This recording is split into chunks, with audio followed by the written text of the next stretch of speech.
Hello, everybody. Nick Thompson, the Gut Doctor here. I hope you're very well.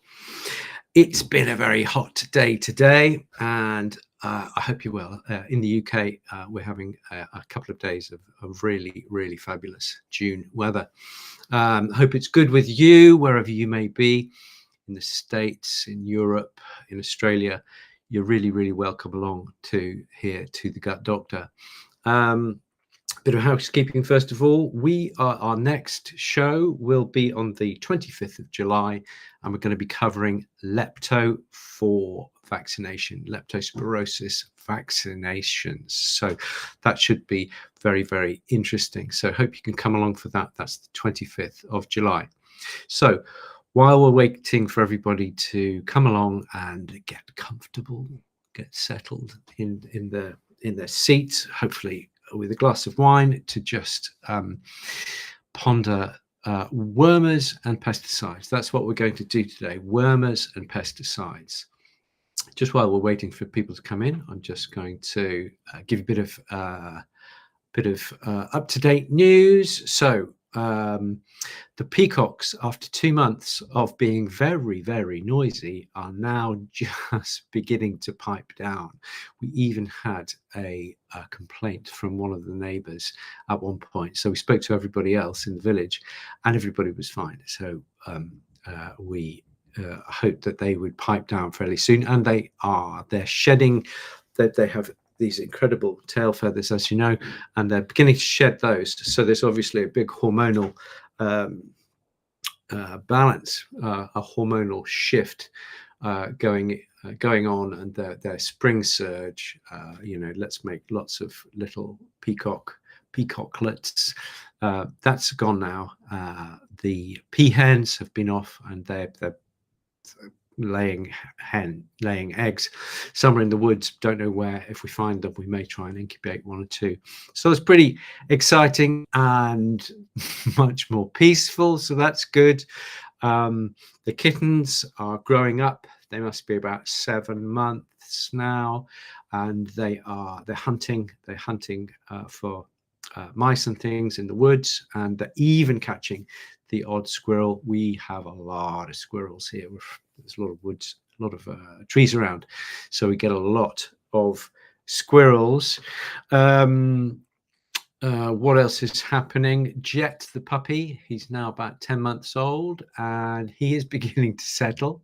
He hasn't peed on the floor for probably a month now, and he's just kind of finding his feet, and he's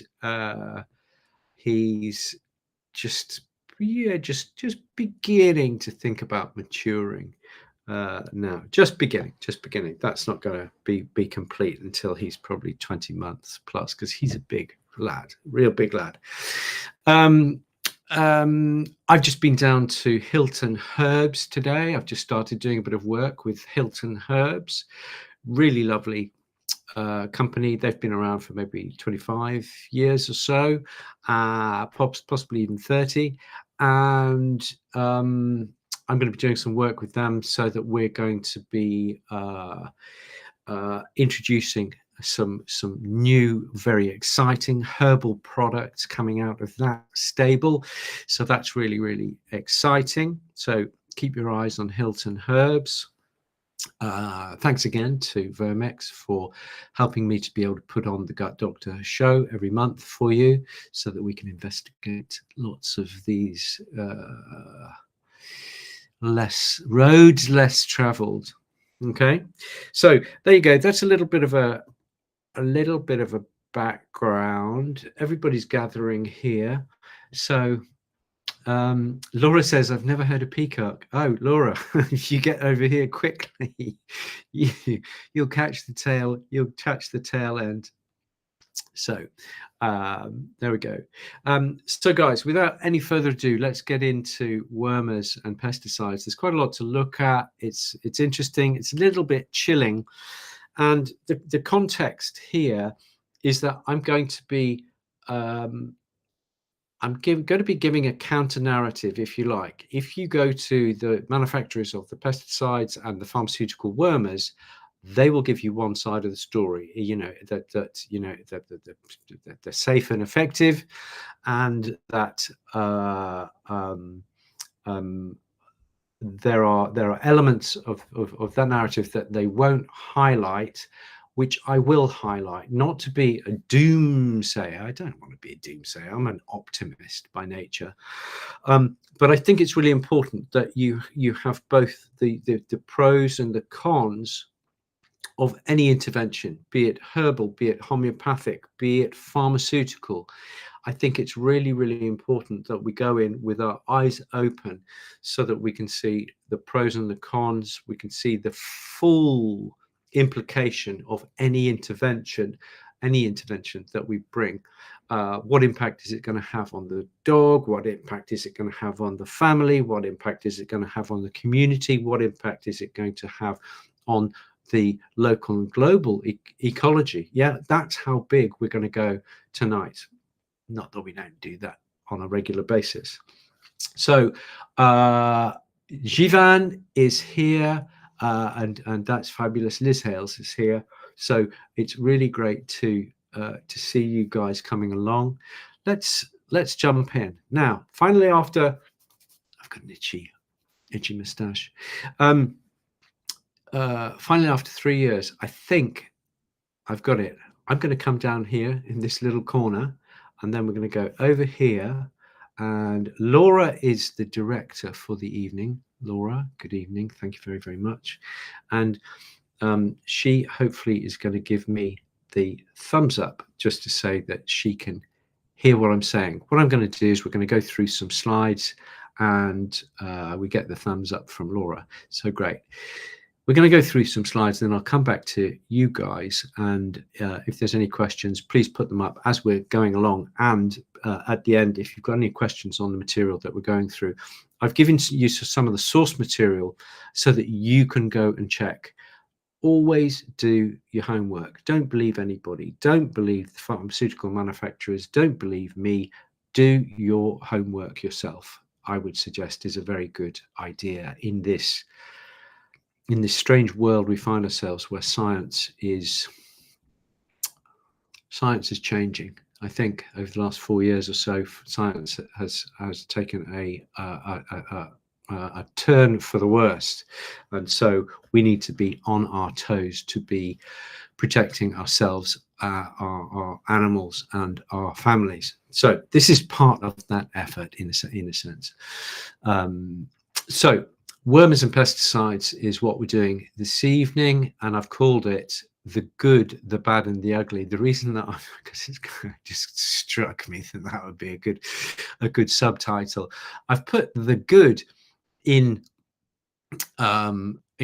brackets, because when you're talking about pharmaceutical wormers and pesticides, they do have their place. I'm not anti-pharmaceutical, as you know, but there is a dark side that we need to talk about, and so a lot of what we're talking about is not great. However, we are going to mention some herbs, and so that's the good.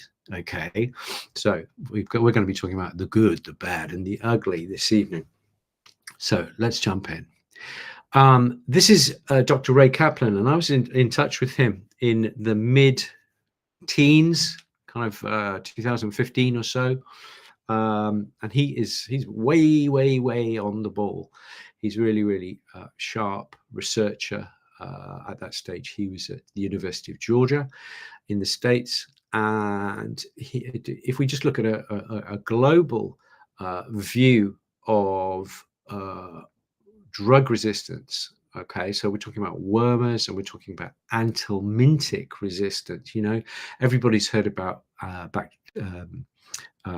antibiotics and resistant bacteria that are resistant to many antibiotics.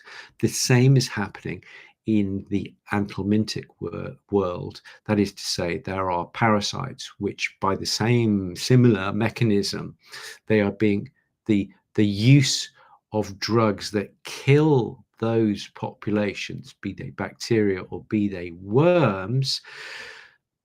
They therefore select for those few worms which are resistant, and so those can then multiply because all the competition has gone, being killed by either the antibiotic or the anthelmintic. We'll concentrate on anthelmintics. Anthelmintics is the posh name for a wormer, okay, or a dewormer, if you like. Same thing. Wormer, dewormer, same thing.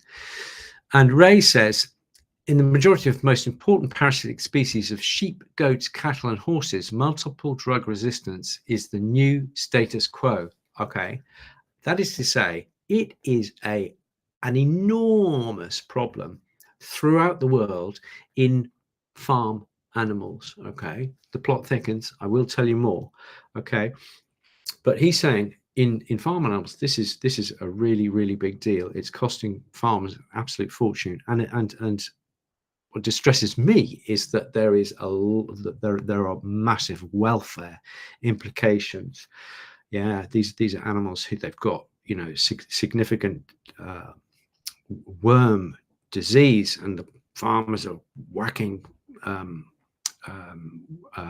dewormer into them, and it's not touching their worms, and so they're suffering because of the worms, which is not good. AR is antimicrobial resistance. What is the impact here? Just a very simple slide, just to kind of again put these things in context. So this is anthelmintic resistance. Okay, anthelmintic is a wormer dewormer. It has an impact on human health because the figures tell us that 40% of children before the age of 10 get worms. Okay, if you're a parent, you'll know that most people see them at some point from 0 to 10 years old. So if there are human children worms that are developing resistance, that's a really bad state of affairs, because it means you've got less drugs to treat those poor children. Equally, if there are worms in cattle, sheep, chickens, you name it, and there are less means of managing those worms to maintain the welfare of those animals, that welfare is going to be compromised. Not only and that's a prime concern for vets and like me, but from a global, from an agricultural point of view, that's going to impact meat, milk, and eggs, because it means that maybe the production of meat, milk, eggs is compromised, because if you've got loads of worms in those farm animals, they're not going to be producing meat, milk, eggs as well. And from an economic point of view, so that means the farmers, so the animals suffer, the farm animals suffer. It means that the animals suffer, the farmer suffers, and we suffer because the price of meat, milk, eggs goes up, because it's more expensive to produce them. So it has deep ramifications. This you may think it's kind of an esoteric, some worms are resistant to some drugs. No, it impacts you, and it can impact you in your heart because of the welfare issues. It can impact you in your pocket because of the production issues, and it can affect domestic species. Yeah, many people have got backyard hens. We've all got dogs and cats and peacocks and all these kind of things. So if the worms are becoming more resistant, that's a big issue, a really big issue. We've been through it before. When I was talking to Ray Kaplan 9 or so years ago, he was saying, yeah, it's a big deal in many parts of the world in production animals, sheep and pigs and cattle and what have you. But he was saying at that stage, and only 9 years ago, it's not so much of an issue in our pets. Okay, that is changing, I'm afraid, guys. Okay, and you won't hear this if you talk to members of the industry who are selling worming products. Okay, so this is one that I came across. So in the States, over the last 3 or 4 years, hookworms are becoming, and hookworms affect um, our pets, but they can also affect humans. They are zoonotic. Okay, that means that they can cross from animals to people, and it's becoming a really big deal. First of all, it was found in, I think, greyhounds, and now it's really, really widespread. And what's interesting is that the only way that they found it was that they were doing worm counts, and they were finding that the hookworms, they said that they would find a greyhound, for example, with hookworms, they would treat it with the standard hookworm drugs, and then they do a worm count after, and they go, oh my God, look, the hookworms are still there. And that's what put them onto the resistance.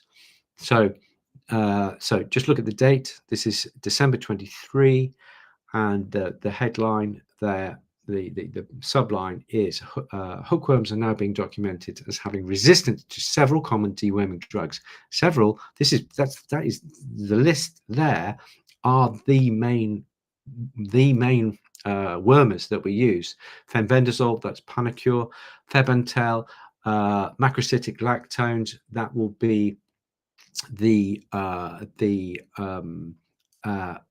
ivermectin group, so ivermectin and those types of products. Milbemycin is one that you might be familiar with, commonly known as Milbemax. I'll show you in a second, and Pyrontel. And so these are really common, and they've been used for years and years and years and years. And now hookworms have found a way of being resistant to being killed by these common drugs.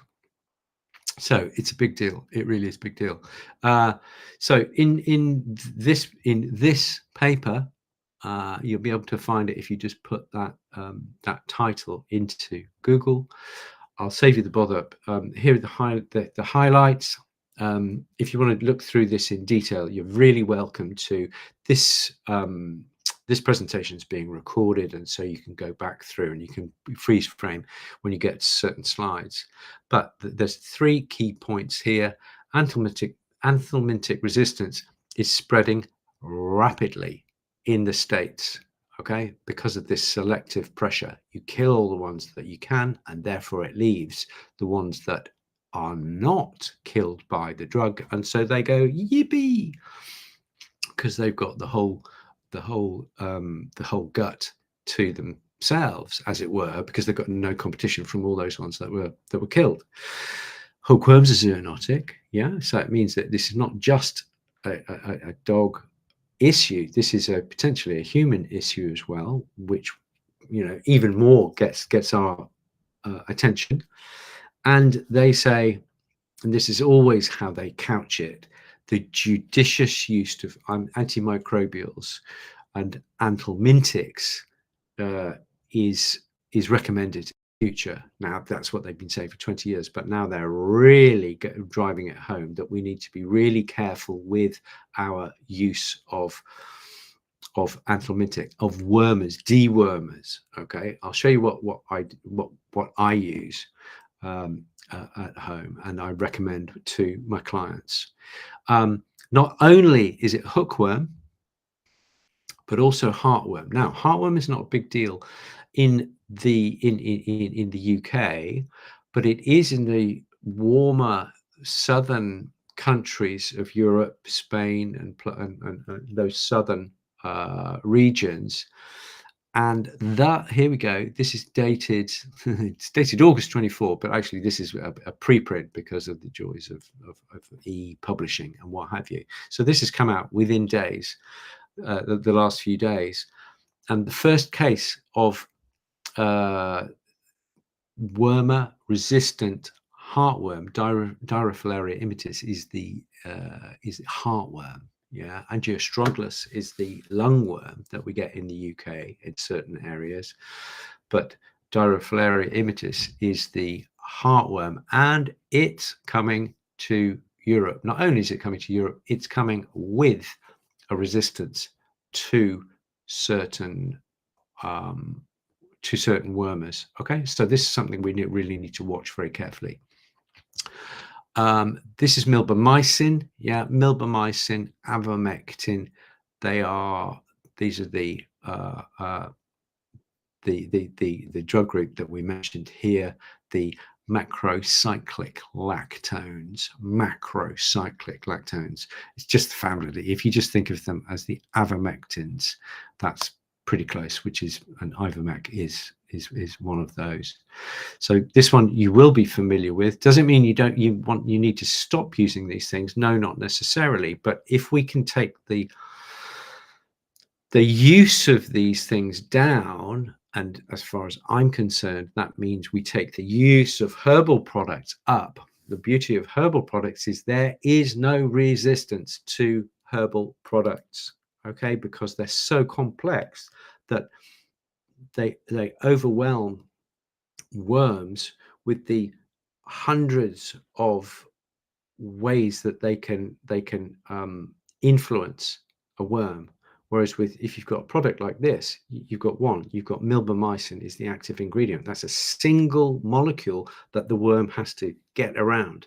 Whereas when you're using herbs, you've got hundreds of effects within the gut and on the parasite, and so you will not get resistance. So I think herbs going forward are going to be part of the fight against anthelmintic resistance. Advocate contains moxidectin, okay, which is similar to avermectin. It's one of the avermectin similar to ivermectin that we know about. And so there is a degree of resistance coming along, which wasn't present when I was having those conversations in 2015. So this is an increasing issue that we need to be aware of. And as far as I'm concerned, we need to be leaning more into the herbs and saving the drugs, the pharmaceuticals, for special occasions, if you like, okay, and just really trying to lean away from the routine use of these products. Talking of which, this is Martin Whitehead, friend of mine. It's actually interesting. Martin Whitehead, he's one of the head vets at the very forward-looking practice in Chipping Norton. It's an excellent conventional practice. This is Martin here. He's talking in March of this year at BSAVA, the British Small Animal Veterinary Association Congress. Yeah, it's the big jamboree that they have every year. And it's interesting, Martin, because Martin took over the practice from some of the vets, Hugh Littlewood and John Gripper, for example, who inspired me to be a vet back in the day, because I was raised in Chipping Norton. So I've got a link there. Martin is a excellent conventional vet and a very rigorous scientist, and so it's great to have him here. He keeps everybody on their toes, and so he was presenting to say we really should be very careful about our routine use of pharmaceuticals for worms in dogs. And he is a conventional vet. He was actually going so far as to say, in order to control toxicara, yeah, which is the one that you get from cat poo in soil, pregnant women and what have you, he was saying routine use of wormers is a waste of time. Of conventional pharmaceutical wormers is a waste of time. Okay, so I'll show you some of the slides that he presented just a couple of months ago. This is a summary of all the 8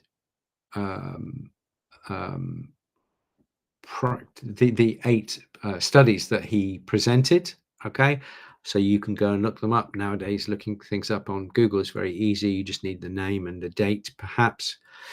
And so they're there, the Sega and the Sega and the Right and the Clara boot, etc. Okay, so I'm just going to look straight over onto the right hand side, and you'll see that in those studies there is a different level of worming for Toxocara, and the association with prevalence is a way of saying, was it effective?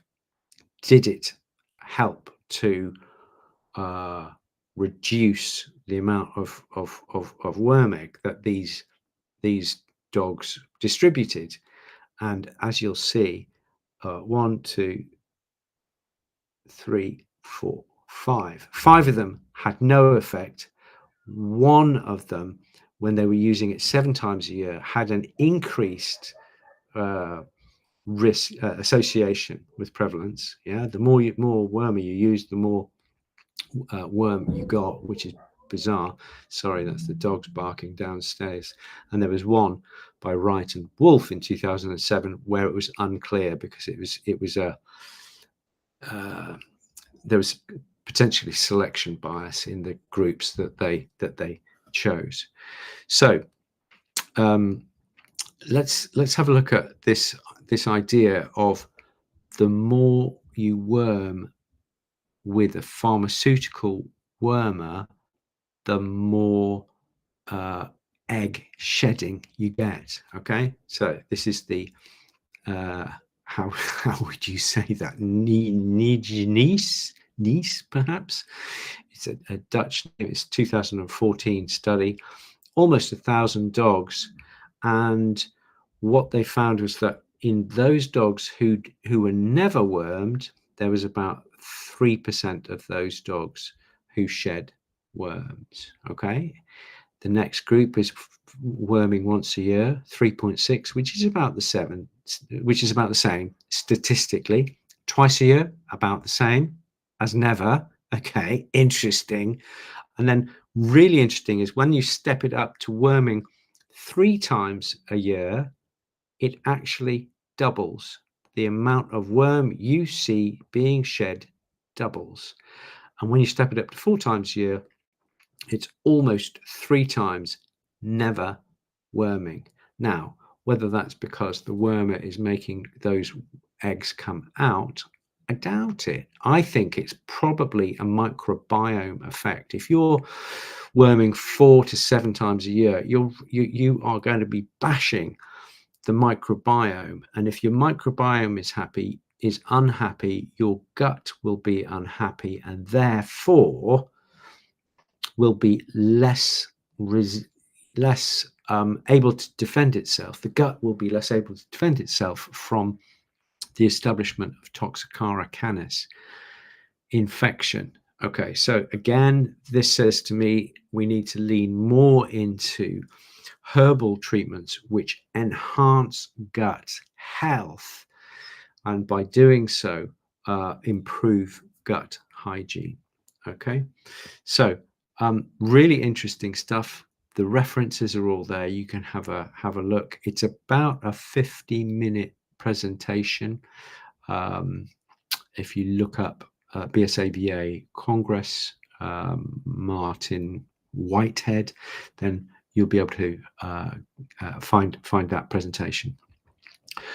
What we use and what I recommend to my clients are the Vermex products. These are 2 of them. I like the Vermex liquid, but you can also use the crunchies. We've used those on our dogs as well. They love them.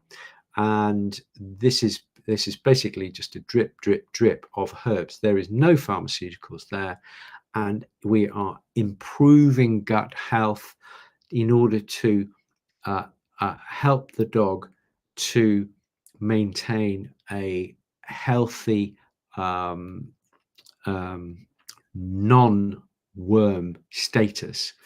And so that's it. How do we know that it's doing that? It's because we do worm counts a lot. I do worm counts a lot with all of my patients, and I think it's really, really useful product to use.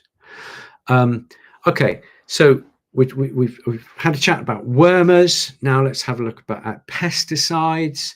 I'm going to give you a reference. This comes from Imperial College, as you see down in the right hand side. There is a reference in a couple of slides time, but this is just to explain the situation that putting one of these drop-ons on your dog seems like a pretty innocuous act, but in fact is causing pollution to watercourses. The amount of these topical solutions and even tablets, you see over on the right hand side, those tablets, they can also cause contamination of our watercourses.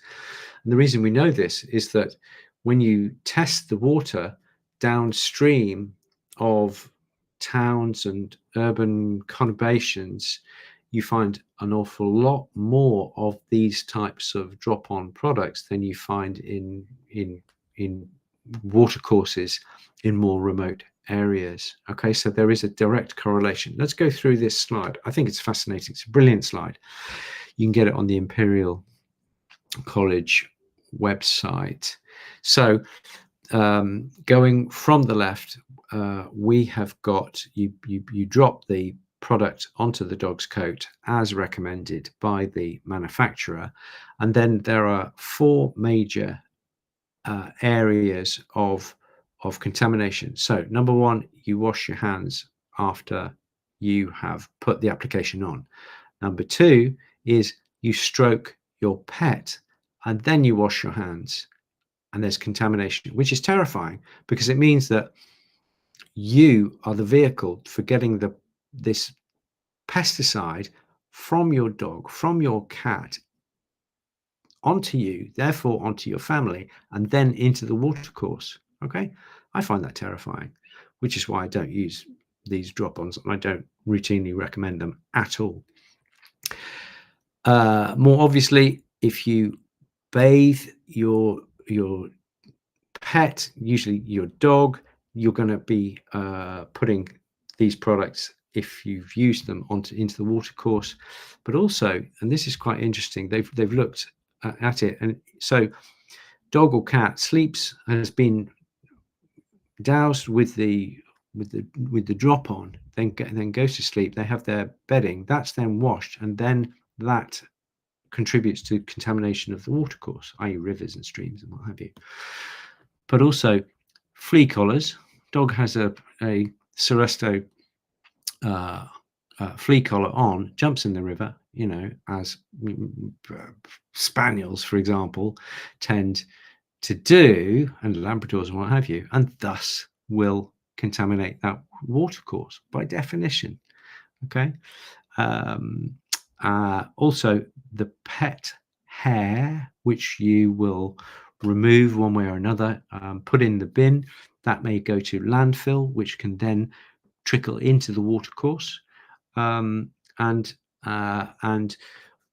also up on the right hand side, tablets, pets given parasiticide tablet, toxin present in the excretions, so this is urine and feces, may be flushed down the loo, or those products may go to CA. So you pick up after your dog, put it in a bin, that's then emptied by the council, goes to landfill leaks a bit, and those products then enter the watercourse. Terrifying.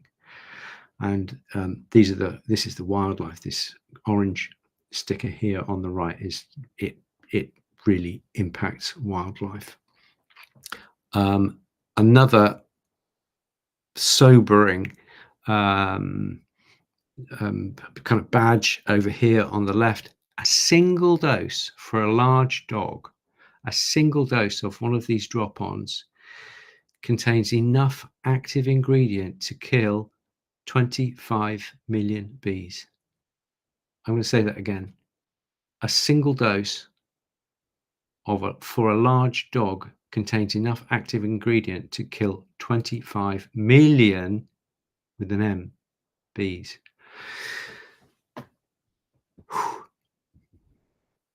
On the website, the source I'll give you in a second, you can follow these things up, just to look at a few of them. New Forest warning over dog flea chemicals in ponds.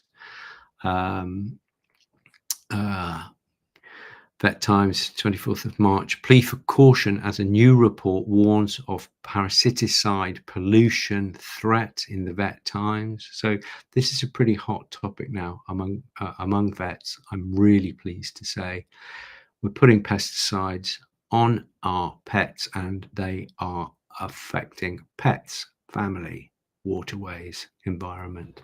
Big deal, really big deal. Again, we should lean away where we can from the pesticides and use herbal product. I'll show you what I use in a second. You know what it is, but I'm going to show you anyway. Okay, so there's some news articles that you can look at.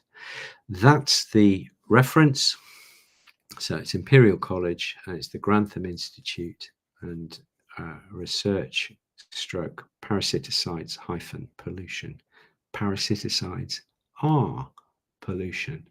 Okay, so you've got that there. You can take a note. I discovered actually the other day, if you take a photo with your smartphone, you can transfer you can highlight that on the photograph and kind of cut and paste it, and then you can put that into Google and it'll go to it. How brilliant is that? Yeah, from a photograph. So if you want to take a photograph of that, then go ahead. This is what we use. Yeah, it's the Verx Flea and Tick product. It's great. I was just talking to the guys at Hilton Herbs about it. Smells great, really punchy, big gingery, garlicky kind of smell. Fabulous stuff. So that's well worth looking at. Yeah, there you go. It's pretty simple, really. That's what we use. So what's the take-home message here? The take-home message is: don't panic.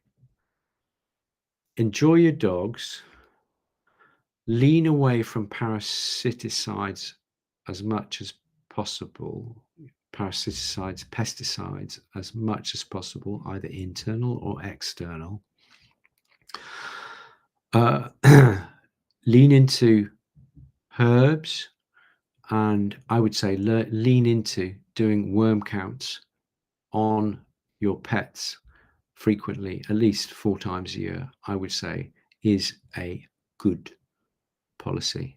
So there you go. I wanted to leave on a high note, and I thought that was a jolly kind of autumnal picture. So there we go, guys. Sorry to be so doom laden, but there we go. I'm going to come back to you just now, and let's do some we'll hide that one there. Okay, so there you go. How are we doing for time? Oh yeah, as ever, we're over. I'm sorry. I'm sorry. Bear with us. Let's have a look at see if we've got any collars. Do the collars and wormers affect puppy growth? I try and avoid. I think wormers per se, I don't know of any work to suggest that pharmaceutical wormers affect puppy growth, but everything you put in the dog's mouth will affect the biome, and so I would be avoiding where possible. I don't like the collars from a contamination point of view. If you have absolutely no choice, you go to Scotland for 2 months every summer, and the dog gets loads and loads and loads and loads and loads of ticks, you may have no choice but to either use a pharmaceutical or a collar. Marie very exactly says we are creating super worms. That's it. They're kind of super in a super evil, Dr. Evil type way, as opposed to Superman saving the world. But you're absolutely right.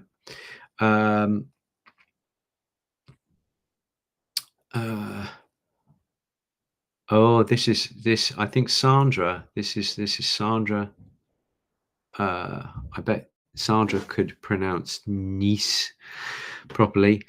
She says the outcomes of the Nice et al. All dog owners never saw. No, they didn't. No, they didn't. Sandra, you're absolutely right. Is that calendula in your picture? Could be. Calendula Marigold. Let's have a look. Jane says she's late. No worries, Jane. It's lovely to see you there. Drew is with us as well. What's Drew saying? Very strong smell, but my 18-week puppy eats it fine in his raw meat. Drew, absolute star. Well done. Brilliant, brilliant. It is a strong smell, but dogs like garlic, and it's herbal. There's about 6 ingredients in the Verx flea and tick product, so I agree. It goes down really, really nicely. Final one. Let's have a look. Liz says she uses grapefruit seed extract. Yeah, I use grapefruit seed extract if I need extra bump for things like giardia. I will use grapefruit seed extract. The product is really useful, and yeah, definitely worth having that on hand. Oh, let's have a look. Let's have a look. Simone is here, and she's saying, if the dog and cat were to have an abundance of fleas, will natural products be effective in killing them, or would you have to turn to vet products? If so, what would be the best to use? We've done, I think it was last month, we did fleas and ticks. We've done fleas and ticks once or twice in the last 12 months or so, Simone. So you jump onto that, or have a look at Raw Pet Medics. We talk about fleas and ticks periodically. Raw Pet Medics, we do a Facebook Live every Tuesday at 7 p.m. UK time, and you're welcome to jump on there. Okay, so guys, that's it. I'm going to go to enjoy a little sunshine before the end of the day. I wish you very well. We're going to be talking about L4 vaccines on the 25th of July, and really look forward to seeing you there. And any comments and anything, any feedback, then get in touch with the team at Verx, and they'll be able to help. I'm sure. Have a chat with Cheryl at Verx. She's brilliant. She'll sort you out. Okay. All the very best. We'll see you soon.